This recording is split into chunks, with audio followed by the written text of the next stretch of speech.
Hey everyone, it's Alan over at Cobblers Plus, and thank you for joining us today in our daily video. In today's video, we're going to be talking about another Saphir product that we really like here at our shop and may come in handy for a number of you. In particular, today's video, again, we're talking about the Saphir Delicate Cream and the Saphir Balm Nappa Cream. These particular creams are considered to be more on the delicate side, so they'll do a little bit of conditioning. Definitely not as much as the previous video that we had talking about the Renovator, but again, it's a lot more delicate. So if you have something that's very soft, like this Chanel purse that we have featured today, that's made out of lambskin, it's very soft, really delicate. If you have a particular color that's light, this is going to be a much safer bet. Or if you have a pair of Red Wings like this here, that they have kind of more of an oil type finish, but if you're worried about darkening it using an oil type leather, which will darken it, this will be definitely a way to go. Now, we'll get these out of the way here real quick. Now, both of these here are, again, more on the delicate side. They look different, they sound different, they are very different, but your base ingredients, your key ingredients are the same in both of these. So let's talk about those. The first thing is they are both water based. So the base on it is water, so it's nothing too harsh, nothing too strong like alcohol, turpentine, acetone, thinners of any kind. So it's a very delicate. Again, water can be damaging towards certain leathers, obviously, but because of the way the refinement process goes, it's blended just right, and that water is just a base. It's not a key ingredient. It's just a base. But your key ingredients, where we start getting into the conditioning and kind of restoration of, that nice shimmer and shine, we start out with the conditioning agent. And this particular agent is the jojoba oil. I can never pronounce it. I used to say jojoba oil all the time. That's easier for me to say. That's what I thought it was, but it's jojoba oil. So it's one of those products that the name is always off for me. But anyways, jojoba oil is used in a lot of cosmetology, makeup type stuff. It's very good for the skin care product industry. But you got to remember that leather is a form of skin technically. Well, it is a skin.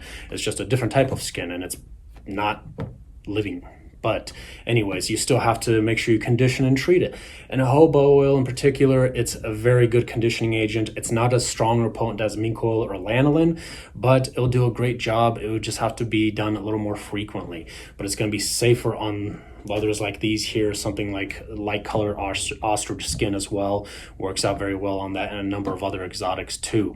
The other particular ingredient in both of these is a wheat protein, also used in cosmetics, and it's also does something with the skin. I don't know. I don't deal with makeup itself, but I know what it does for leather in particular.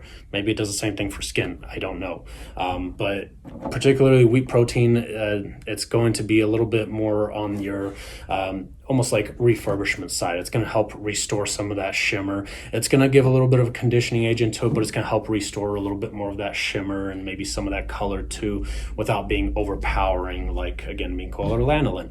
So I just want to point that out. Now, between these two, obviously you can tell we have two different ones. We've got the BDC, Beauty Cure one, the blue label line from Saphir, and we've got the MDO, Medaille Duo line, or Medaille Duo, gold medal basically is actually what it means. Somebody commented in one of my previous videos talking about it. But both of them have the same ingredients, but the key difference is obviously the shape of the jar, again, as previously in the when we talked about Renovator cream, but size also different. 75 ml size jar here, and this one's a 50 ml jar. This one here comes with a little shine cloth like that, which is nice, and it comes in a box. This one comes as is.